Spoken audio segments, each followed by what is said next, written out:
Introducing the amazing Minolta Maxxum, the world's easiest SLR, because it alone has built-in automatic focusing. Hello and welcome to Clickbait, and you join me here in the chilly Kent countryside on this beautiful lock today to talk about this, the Minolta 7000, the Dynax here in the UK, the Maxxum in America, and something else in Japan, the Alpha, believe it or not. Right, so let's get back to the beginning, back to the 1980s, because in the last couple of years, autofocus wars have become very much the thing, with the big brands battling for domination. Who's got the fastest, the best lock on? Sony and Canon kind of stealing the crown, Nikon being kicked to the curb when the frankly disappointing Z6 and 7 first came out, and yeah, they were bad. But in the last couple of years, it's all improved dramatically and almost got to the point where you don't think about it anymore. However, in the early 80s, autofocus cameras were the stuff of science fiction, and they were really the dream to have any kind of focus at all, no matter how fast or slow. Just having it was going to be exciting. There had been autofocus cameras before this one. The Konica C35 AF of 1977 was the first production camera, but that was only a compact, not an SLR. And the Polaroid SX70 in 1978 also had autofocus, but that was an instant camera, again, not a proper SLR. Then in 1981 there was a Pentax MEF, followed by the Sony CE5. They were the first production 35mm SLRs. However, they were painfully slow and a bit rubbish, which is kind of another stepping stone to get over. They weren't fully integrated. They need chunky extra bolt-on lenses with a lot of the mechanics and the electronics and the thinking inside them to make it work. There wasn't an integrated body.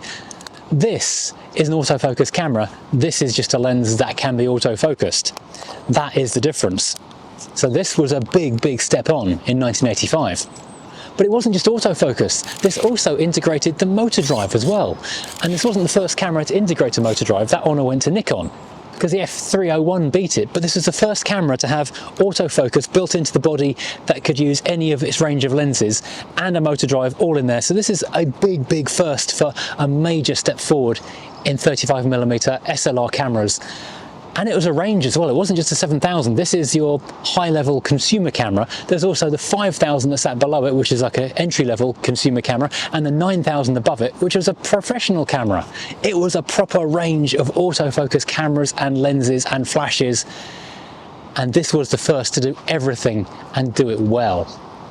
So the Dynax, or the Maxxum, or the Alpha, had everything tucked away into a normal sized camera body that looked and felt, well, fairly normal, except the fact it was very modern indeed. Don't forget, people were generally used at this point to using not ergonomic, flat 35mm wind-on type levers, and this thing came straight out Battlestar Galactica and looked awesome. So had everything tucked away inside this regular sized body, with the focus and the aperture for the lens driven through the body's lens mount. And it's driven mechanically. Inside this mount there is a little screwdriver type thing that spins to drive the focusing mechanism of the lens. So the lens can be focused manually, of course, but that does it through there.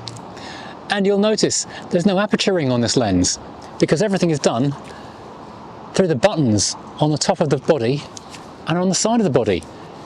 Incredible. Such a massive departure from anything that happened before.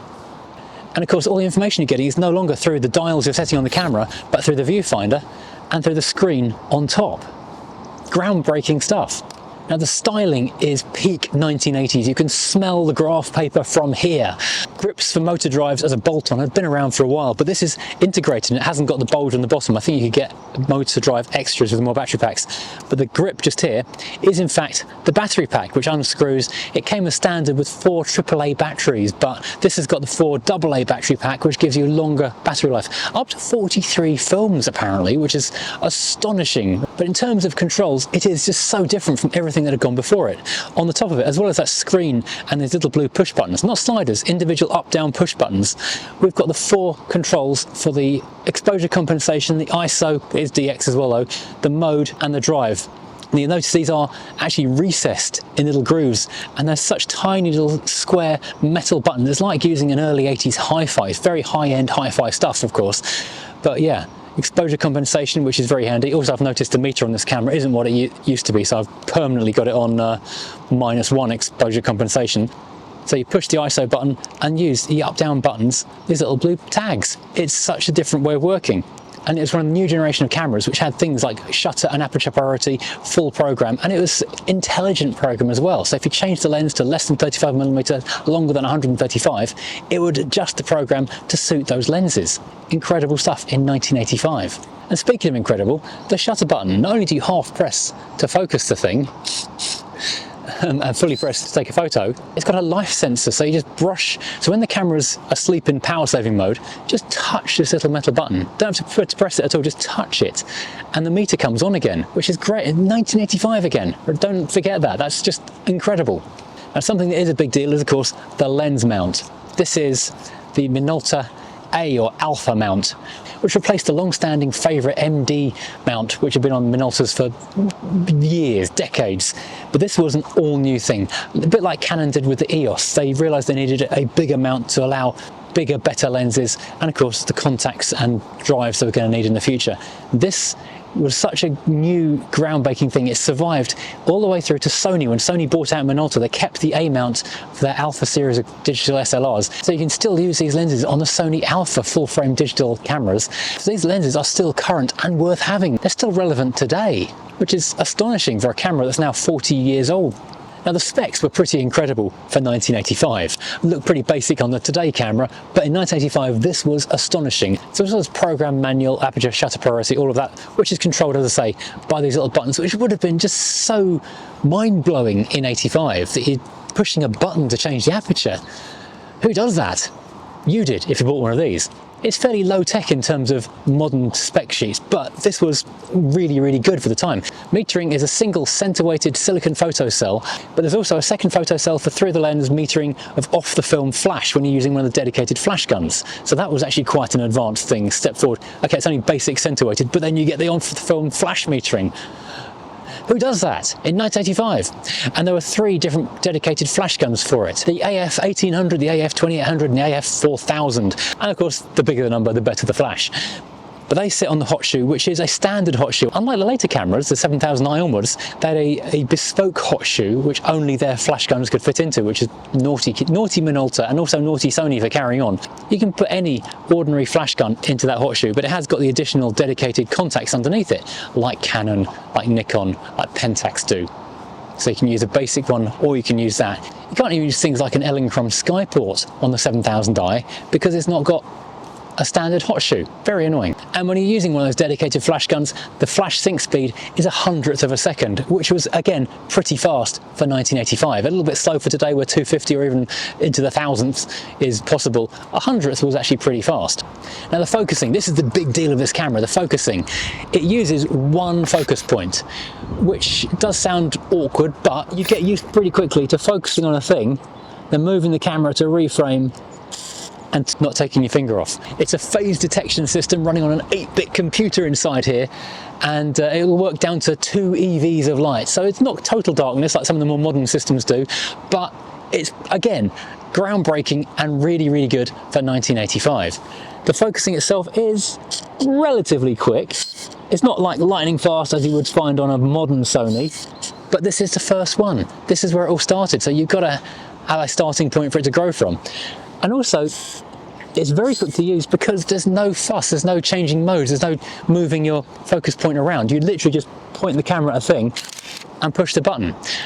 It is a little bit grindy and loud and whiny, but that's because the motor is inside the body and it's driving through a little screwdriver mechanical mechanism into the lens, and silent motors hadn't been invented yet. A couple of years later, we did get the silent flat motors that could sit in the body of the lens without making the lens really any much more bulky at all, and worked virtually silently. But this is 1985 and that's what you got. And there's also quite a good range of lenses as well. This is one of the original Dynax lenses that came out with it, or Maxxum lenses if you're in America. Actually, I will quickly jump off the spec for a moment, just say there were a couple of minor legal proceedings involved with Minolta around this time. First of all, in America, the Maxxum logo had a crossed X, a double crossed X in the center of the logo, which looked too similar to another company's logo, so they had to change that. And in the early 90s, Honeywell decided that the autofocus system was a bit too close to their system, and Minolta had to pay a number of millions of dollars to make that problem go away. I wonder if that's why they got sold to Sony in the end. Going back to the camera's specs, it has got 2 modes of drive. You've got single shot and you've got continuous mode. And once you're in continuous shutter mode, it'll shoot up to 2 frames a second. Okay, it doesn't sound a lot. Now we've got 40 frames a second things from Canon and Sony and Nikon, but 2 frames a second was from a built-in drive, no chunky thing on the bottom. This, again, was super exciting back in 1985. And that's actually linked to the autofocus. When you're in single shot mode, it'll focus and lock, and then you can move the camera around to reframe the image, as I said, so you don't have to worry about having multiple focus points, because you use the one and just keep on reframing it. In continuous mode, it'll lock onto the thing you're taking a photo of, and it'll track it. As something runs towards you or moves around, it should lock onto that thing and then just track it with the focusing, which is incredible technology for 1985. It'll fire from 30 seconds to 1/2000th of a second, or up to 9 hours on bulb mode. It's really hard to emphasize how big and exciting this camera was, because everything before was either manual wind on so that you can go as fast as your thumb will crank, or a big bolt-on thing that was messy and huge and heavy, and it was manual focus. And this did everything, and it's still usable 40 years on, which is just astonishing to think that. Now, your information, your readouts come through the viewfinder and the screen on top. This is basically like everything we have today. So your exposure number, whether in single or continuous mode, whether in aperture, shutter priority, whatever else like that, it's all in there. And of course, your shutter speed and your aperture is all listed up here. So this really is the beginning of modern cameras. The ergonomics are really comfortable. It's actually even more comfortable with a bigger AA grip. So it's nice, and I've got fairly big hands, and that's lovely to hold. It's got self-loading, and it's got DX reading from the film, so you can automatically just drop the film, push the button, and it'll wind on straight away. You're using it. This is basically where modern cameras started. This is the Austin 7 of the camera world. That car, believe it or not, set the pattern for how we drive cars 100 years ago, with the clutch, brake, accelerator, and the rest of the controls being as they are. The Austin 7 did that, and everyone copied it. This literally set the template for every other camera for the last 40 years. And in fact, it's so good that even today, when I go shooting film, this and a 7000i are my go-to cameras for when I want to go and take some film shots anywhere, because the lenses are great, the exposure is reliable, the focus works. It's just a great usable camera, and today they are so cheap. Adjusted for inflation, it was about £700 new. Same in America, $700. Only $329, I think, at the time. But today you can pick one up on eBay for about £20 working. The problems they all suffer from is what this one is starting to suffer from, in fact.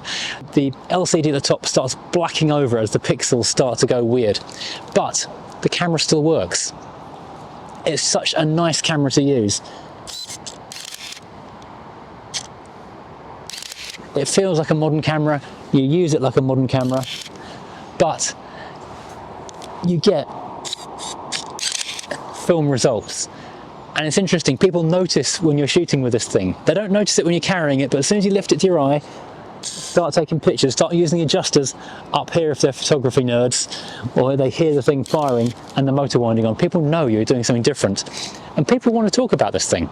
This is such a great camera. If you're looking for a cheap entry into modern, usable film photography with interchangeable lenses and modern systems, definitely give the 7000 a look. 7000i is a little bit more advanced on the focusing and the metering and that kind of stuff, but you lose the hot shoe, so a lot of people actually prefer its predecessor. There you go. Anyway, thank you for watching. I hope you've enjoyed this look at this wonderful little Minolta. If you enjoyed this, please hit like and subscribe, and check out the other camera reviews and film reviews here on Clickbait. Introducing the amazing Minolta Maxxum, the world's easiest SLR, because it alone has built-in automatic focusing.